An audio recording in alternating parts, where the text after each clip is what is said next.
नमस्कार, स्वागत है आपका एबीपी न्यूज में। आपके साथ मैं हूं नेहा पंत। वक्त है बड़ी बहस का।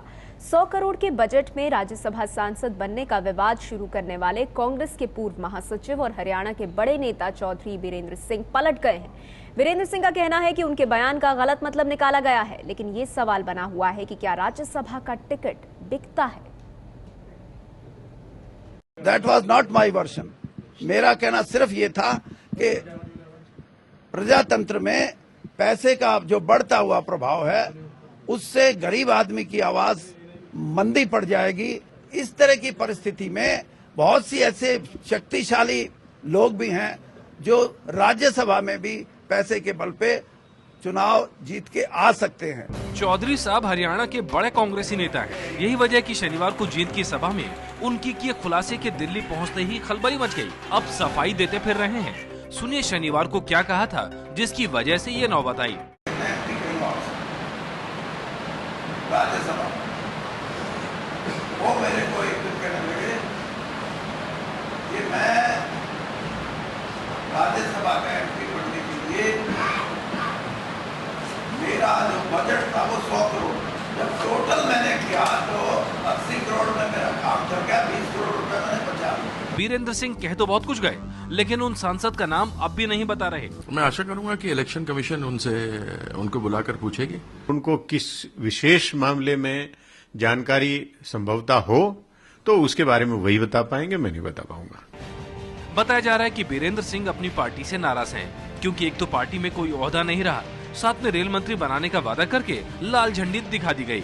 मेरे को इनविटेशन मिला था, 16 तारीख की बात है, 17 को ओथ थी कि आप 17 तारीख को ओथ लेंगे। कई बार गोल करने की जब गाड़ी आती है तो रेफरी कभी विसल बजा देता है। हरियाणा की राजनीति में वीरेंद्र सिंह को ताकत का तो धनी माना जाता है, लेकिन किस्मत का कमजोर। हुड्डा की जगह वीरेंद्र सिंह ही मुख्यमंत्री बनने वाले थे, लेकिन किस्मत ने दगा दे दिया। लेकिन अभी जिस तरीके का बयान उन्होंने दिया है, उससे ये सवाल खड़ा हो गया है कि क्या राज्यसभा में सीटों के लिए सौदेबाजी होती है। तो सवाल यही है कि भले ही चौधरी वीरेंद्र सिंह अब अपने बयान से पलट गए हों, कह रहे हैं इसका गलत मतलब निकाला गया, लेकिन उन्होंने ये बात कही कि राज्यसभा के टिकट बिकते हैं। यही बड़ा सवाल है कि क्या वाकई में राज्यसभा की कुर्सी भी बिकती है। हमारे साथ आज की इस चर्चा में खास मेहमान मौजूद हैं। बीजेपी से प्रवक्ता कैप्टन अभिमन्यु हमारे साथ इस चर्चा में मौजूद हैं। जेडीयू से सांसद और नेता अली अनवर साहब इस चर्चा में हमारे साथ जुड़ गए हैं, और साथ ही कांग्रेस पार्टी से वरिष्ठ नेता अजीत जोगी जी भी हमारे साथ इस चर्चा में मौजूद हैं। आप सबका स्वागत है। अजीत जोगी जी, चर्चा की शुरुआत आपसे करना चाहूंगी, क्योंकि ये विवाद और ये अहम सवाल आप ही की पार्टी के कद्दावर नेता, महासचिव रह चुके चौधरी वीरेंद्र सिंह ने उठाया है। क्या राज्यसभा की कुर्सी, क्या राज्यसभा का टिकट बिकता है?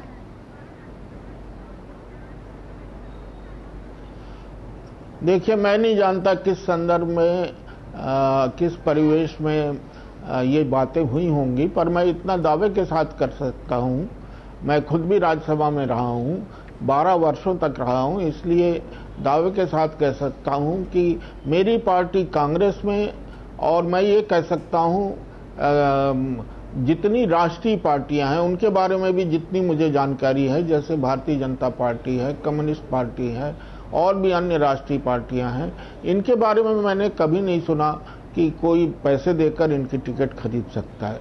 और दूसरी पार्टियों के बारे में मुझे ज़्यादा जानकारी नहीं है। बहुत पहले मैं राज्यसभा में होता था, उस समय की मुझे पूरी अच्छी तरह से जानकारी है कि कोई भी कभी भी ये दावा नहीं कर सकता था कि मैं पैसे देकर नहीं, लेकिन अजीत जोगी जी, हमारे साथ चौधरी वीरेंद्र सिंह आप ही की पार्टी के नेता हैं, आप जानते हैं उनका कद पार्टी में कितना बड़ा है। वो इस तरह की बात कर रहे हैं कि 100 करोड़ की बात थी, मामला 80 करोड़ में ही बन गया। उस सांसद का जिनकी उन्होंने बात की नाम नहीं लिया, और बीजेपी ने भी इस पर हमला किया है आपकी पार्टी पर, कहा है कि कांग्रेस पार्टी में ऐसा होता होगा।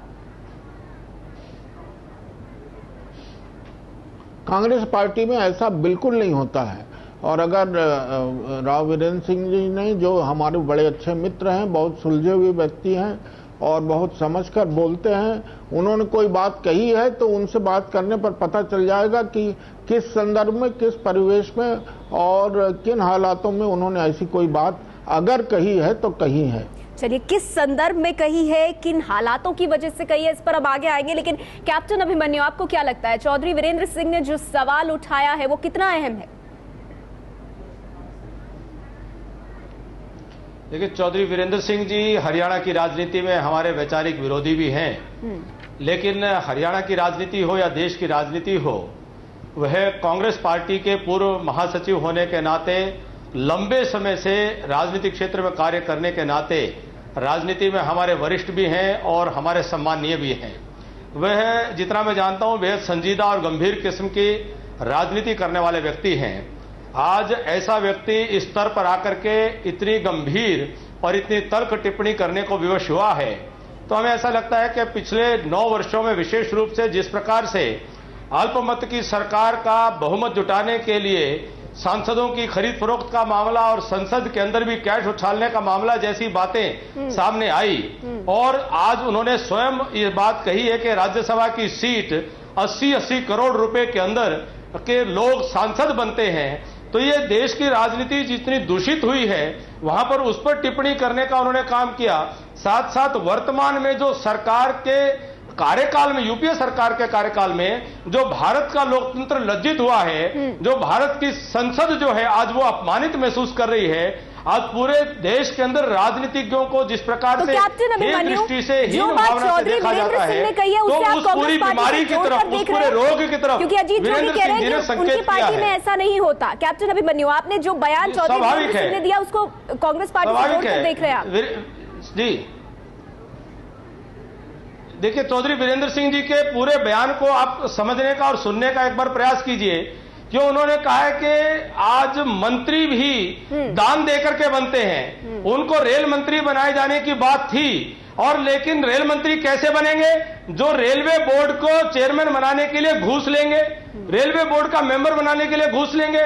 आज इस सरकार के कार्यकाल में केंद्रीय सरकार की जितनी भी नियुक्तियां होती हैं उन सब के अंदर भ्रष्टाचार की बू आती है, तो वो जानते हैं कि मंत्री ऐसे लोग बन रहे हैं जो सीधा सीधा भ्रष्टाचार करने वाले हैं। कैप्टन अभिमन्यु, उनका चौधरी वीरेंद्र सिंह की नाराजगी अपनी पार्टी से उसकी ओर भी आप हरियाणा में भी वो मुख्यमंत्री बन सकते हैं, लेकिन मुख्यमंत्री उनको बनाया जो वैट चलाते हैं, जो दान देते हैं। ठीक है कैप्टन अभिमन्यु, आपने अपनी बात कही। अली अनवर साहब भी हमारे साथ मौजूद हैं। अली अनवर जी, आपको क्या लगता है, क्या ये अपने आप में गंभीर मसला नहीं है? राज्यसभा की सीटें, राज्यसभा जहां पर आप जनता के बीच से चुनाव लड़कर नहीं पहुंचते, वहां पार्टियां कहीं ना कहीं भेजती हैं उम्मीदवारों को, कैंडिडेट्स को, नेताओं को, और वहां पे अब सवाल उठ रहा है कि क्या पार्टियां दरअसल टिकट बेचती हैं राज्यसभा का?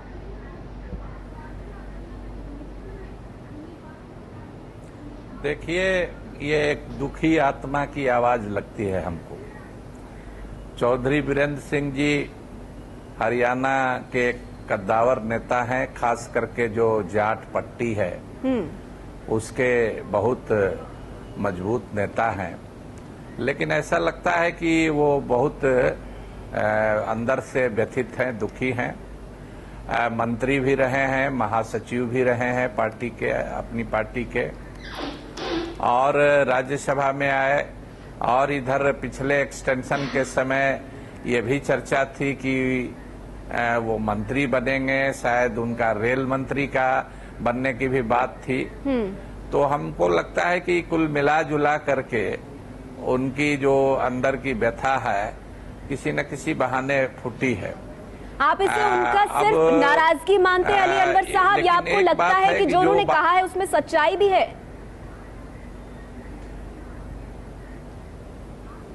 देखिए, एक चीज तो ये कि उनको, चौधरी साहब को ये बताना चाहिए कि वो कौन महाशय हैं जिनको वो रेफर कर रहे हैं कि 80, वो तो 100 करोड़ देने के लिए तैयार थे, 80 करोड़ में ही मामला पट गया, उनका 20 करोड़ बच ही गया।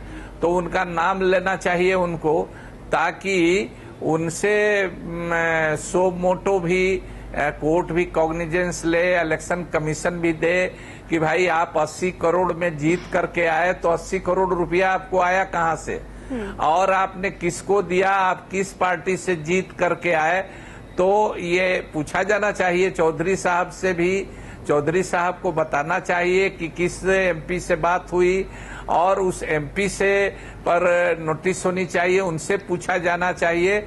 अगर ये बात है तो बहुत गंभीर बात है। आप कह रहे हैं अगर ऐसी कोई बात है तो ये गंभीर बात है। अजीत जोगी जी, लेकिन अली अनवर साहब ने भी और कैप्टन अभिमन्यु दोनों ने ये कहा कि चौधरी वीरेंद्र सिंह जो नाराजगी है उनकी पार्टी से, क्योंकि उन्होंने ये बात कही है कि मंत्री बनते बनते वो रह गए, और उसी संदर्भ में उन्होंने जो बात कही 100 करोड़ वाली राज्यसभा सांसद की, तो आपको लग रहा है कि पार्टी से नाराजगी है जिसके चलते ये बयान दिया और इससे अब कांग्रेस पार्टी भी मुश्किल में है? देखिए, राव वीरेंद्र सिंह जी मेरे बड़े अच्छे मित्र हैं और आज से नहीं है, हम लोग करीब 25-30 वर्षों से एक दूसरे के मित्र हैं। मैं उनको वो अच्छे से जानता हूं, बड़े गंभीर प्रकृति के हैं। वो पार्टी के अंदर कुछ हो और जैसा लोग आरोप लगा रहे हैं कि वो दुखी आत्मा है, इस तरह का उनका चरित्र नहीं है। वो पार्टी के अनुशासन में रहने वाले, पार्टी के लिए समर्पित होकर काम करने वाले और पार्टी के लिए सदैव मेहनत करने वाले लोगों में से हैं। और इसीलिए जैसा दोनों हमारे साथियों ने कहा कि वे बड़े कद्दावर नेता हैं, बड़े मजबूत नेता हैं और हरियाणा के सबसे मजबूत नेताओं में से नहीं, वो ठीक है अजीत जोगी जी, लेकिन जैसा कि अली अनवर साहब भी कह रहे हैं कि अगर आपको लगता है किसी तरह की कोई नाराजगी नहीं है तो जो सवाल उन्होंने उठाया है, वो दुखी होकर अजीत जोगी जी जो सवाल उठाया है चौधरी वीरेंद्र सिंह ने, जो बातें उन्होंने कही, आपको लगता है कि कांग्रेस पार्टी को पूछना चाहिए उनसे कि वो सांसद कौन है? क्योंकि उन्होंने अपनी बात में ये भी कहा कि ऐसे 1-2 सांसद नहीं है, ऐसे तो कई हैं जिनको वो जानते हैं। कांग्रेस पार्टी को क्या करना चाहिए ये तो कांग्रेस पार्टी में फैसले होते रहेंगे, उसकी चिंता किसी को नहीं करनी चाहिए। पर इतना मैं कह रहा हूं कि स्वयं चौधरी वीरेंद्र सिंह जी ने बाद में स्पष्ट कर दिया कि उनका आशय ऐसा बिल्कुल नहीं था। वो जो पैसे का राजनीति में बढ़ता हुआ महत्व है उसके विषय में बोल रहे थे कि पैसे का महत्व इतना ज्यादा बढ़ता जा रहा है कि वो दिन दूर नहीं है कि जब लोग पैसे के बल पे सत्ता में आने की कोशिश करेंगे। आप बढ़ते महत्व की बात कर रहे हैं, पैसे का बढ़ता महत्व। कैप्टन अभिमन्यु, जो बात अजीत जोगी जी ने कही है वो तो कहीं ना कहीं आपकी पार्टी से भी निकल कर आई है। गोपीनाथ मुंडे अभी बहुत वक्त नहीं हुआ जब उन्होंने कहा था कि 2009 के लोकसभा चुनाव के लिए उन्होंने 8 करोड़ खर्च किए थे, और उस वक्त आपकी पार्टी की तरफ से डिफेंस ये आया था कि आप उनकी इस बात पर मत जाइए। ये देखिए कि कितना धनबल का प्रयोग अब चुनावों में होने लगा है।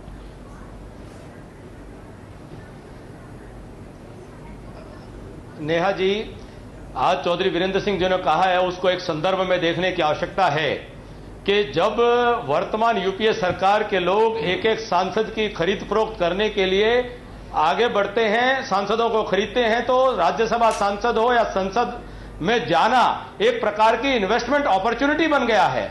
मैं दूसरी बात ये कहना चाहूंगा कि कांग्रेस पार्टी में आज लोकतंत्र पूरी तरह समाप्त हो चुका है। वहां पर पैसा तंत्र, धन तंत्र चल रहा है। वहां जो पुराने जो कांग्रेसी नेता थे, पार्टियों पर लागू नहीं होता। विचारधारा को लेकर के राजनीति कर रहे थे, नेहा जी पूरी चुनावों में चल रहा है, ये जानकारी आपको कहां से हो रही है? आज जो है, आज कांग्रेस पार्टी में लोकतंत्र नहीं है। कांग्रेस जो जमीनी आधार वाले नेता है, जो विचारधारा की राजनीति करने वाले नेता है, आज चाहे वो चौधरी वीरेंद्र सिंह हो, आज वो चाहे अजीत जोगी जी हो, आज वो पार्टी में हाशिए पर धकेले जा रहे हैं। आज वर्तमान में कांग्रेस पार्टी की स्थिति है कि धनबल के माध्यम से आज किसी भी मंत्री पद को हथिया सकते हैं, कोई पार्टी के पद को हथिया सकते हैं, आप प्रदेश में मुख्यमंत्री बन सकते हैं। ये चौधरी वीरेंद्र सिंह जी को हम इनके प्रवक्ता बता रहे हैं कि उनको तकलीफ हो रही है, उनको पीड़ा है, वो जानते नहीं है कि कितना बड़ा योगदान इस पार्टी के अंदर उनका है। मैं हरियाणा से आता हूं, मैं उनके विरोध में हम चुनाव लड़ते हैं, लेकिन चौधरी वीरेंद्र सिंह को हम सम्मान की दृष्टि से देखने वाले लोग हैं। आप इसे नाराजगी बता रहे हैं, लेकिन सर आपने मेरे सवाल का जवाब नहीं दिया। मैं ये सवाल अली अनवर साहब के पास ले जाती हूँ। अली अनवर साहब, बड़ा सवाल जो इस पूरी चर्चा में उठता है वो ये भी कि क्या राजनीति में धनबल का प्रयोग जरूरत से ज्यादा होता है? क्या यह हमारी आज की राजनीति की सच्चाई है? क्योंकि आज चौधरी वीरेंद्र सिंह ने जो कहा उस पर सवाल उठ रहे हैं, लेकिन अब से कुछ वक्त पहले गोपीनाथ मुंडे साहब जो कि बीजेपी से आते हैं, उन्होंने खुले तौर पर कहा था कि 2009 के लोकसभा चुनाव में उन्हें 8 करोड़ रुपए खर्च करने पड़े थे। नहीं, ये बात तो सही है नेहा जी कि इससे कोई इनकार नहीं कर सकता कि राजनीति में धन बल हावी है। आज गरीब आदमी के लिए चुनाव लड़ना बड़ा मुश्किल है, चुनाव खर्च, इसीलिए मांग उठती रही है। चुनाव में सुधार की, कई तरह के सुधार की मांग उठती रही है और इस बारे में इलेक्शन कमीशन का भी सुझाव है। इस बारे में जो बुद्धिजीवी वर्ग से भी आवाज उठती है और इस बारे में कोर्ट का भी डिसीजन, कई तरह का संकेत, टिप्पणी आते रहा है। लेकिन वही ढाक के तीन पात, धन बल बाहुबल की बहुलता तो है राजनीति में और ये स्वस्थ जो हमारा डेमोक्रेसी है उसका, ये स्वस्थ डेमोक्रेसी का ये लक्षण नहीं है, ये बीमारी है, एक तरह की विकृति है जो आ रही है और इससे कई और भी विकृतियां पैदा हो रही हैं। जो रोग बता रहा है उसको तो आप बीमार बता रहे हैं, जो बीमारी को बता रहा है उसको तो आप कह रहे हैं कि वो स्वयं बीमार है।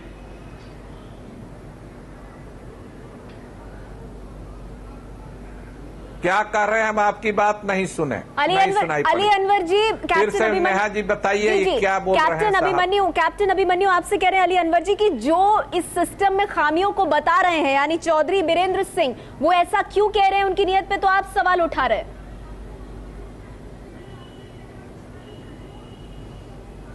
नहीं, वो हम तो कह रहे हैं, आदमी की परिस्थिति होती है ना, वो एक बात पक्का है कि वो लग रहा है कि अपने पार्टी के क्रियाकलाप से दुखी है, ऐसा लग रहा है कि उनकी उपेक्षा हुई है। वो बहुत कद्दावर नेता है, यहां तक कि हुड्डा साहब के बराबर के नेता हैं, उनकी मुख्यमंत्री पद तक की दावेदारी थी। हाँ। ये सभी लोग जानते हैं, ये कोई छिपी हुई बात नहीं है। लेकिन एक बात जो वो कह रहे हैं कि राजनीति में धन बल बाहुबल की ताकत बढ़ रही है, इससे कोई इनकार नहीं सकता। एक बात मैं जरूर कहता हूं कि किस एमपी ने कहा, किसी को तो आना चाहिए, कोई तो अपने गले में घंटी बांधेगा चूहा कोई, तो वो उसको मान लीजिए आना चाहिए आगे कि भाई कौन आदमी है जो एक 80 करोड़ रुपया दे करके भी खुश है कि चलो 20 करोड़ तो बचा। हाँ। तो ऐसे आदमी को आना चाहिए ताकि ये मामला उभरे, ये मामला खुले। ठीक है, लेकिन आप कह रहे हैं ये नाराजगी है उनकी जो निकलकर सामने आई है। अजीत जोगी जी, इस बात को आप नहीं मान रहे हैं, कांग्रेस पार्टी नहीं मान रही है कि ये नाराजगी है, लेकिन चौधरी बीरेंद्र सिंह ने यह भी कहा कि 80 करोड़ देकर अगर आप अपने लिए एक सीट लेते हैं राज्यसभा में और अगर ऐसे राजनेता आएंगे तो फिर वो गरीबों के बारे में क्या सोचेंगे। क्या ये अपने आप में गंभीर सवाल नहीं है?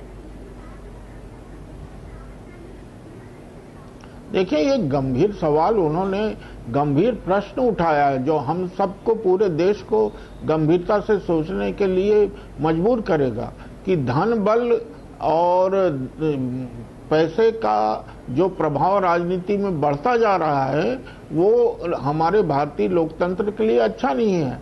यही मौलिक बात, यही बुनियादी बात, यही बेसिक बात मेरे ख्याल से राव वीरेंद्र सिंह जी ने उठाई है कि जो धन बल का प्रयोग राजनीति में बढ़ता जा रहा है, चाहे लोकसभा का चुनाव हो, विधानसभा का चुनाव हो, राज्यसभा का चुनाव हो, कोई भी चुनाव हो, अगर उसमें धन बल का प्रयोग बढ़ता जा रहा है और उसके कारण ये चुनाव प्रभावित होने लगे हैं। नहीं, लेकिन अजीत जोगी जी, उसके लिए किया क्या जा रहा है? आपकी पार्टी उसके लिए क्या कर रही है? जब सीआईसी कहती है कि आरटीआई के तहत पार्टियां आए तो आपकी पार्टी उसका विरोध कर देती है, बीजेपी भी उसमें पीछे नहीं रहती। देखिए, दोनों प्रश्न अलग अलग हैं। राइट टू इंफॉर्मेशन में पार्टियां अपना हिसाब दें या ना दें, वो प्रश्न बिल्कुल अलग है। पर धन बल का असर बढ़ रहा है, अगर बढ़ रहा है, हम सब स्वीकार कर रहे हैं, तो इस पर एक नेशनल डिबेट होना चाहिए, राष्ट्रीय चर्चा होना चाहिए, पार्टियों में सहमति बननी चाहिए और कोई ना कोई ऐसा चुनाव सुधार होना चाहिए जिससे धन बल का प्रयोग इतना प्रभावकारी सिद्ध न हो। कैप्टन अभिमन्यु, बहुत संक्षेप में, आप जो शुरुआत से आरोप लगा रहे हैं कि ये चौधरी बीरेंद्र सिंह की नाराजगी है पार्टी से, जिसको उन्होंने इस रूप में बाहर निकाला है, उसे खारिज कर रहे हैं अजीत जोगी। वो कह रहे हैं बड़ा सवाल है जिस पर ध्यान देने की जरूरत है।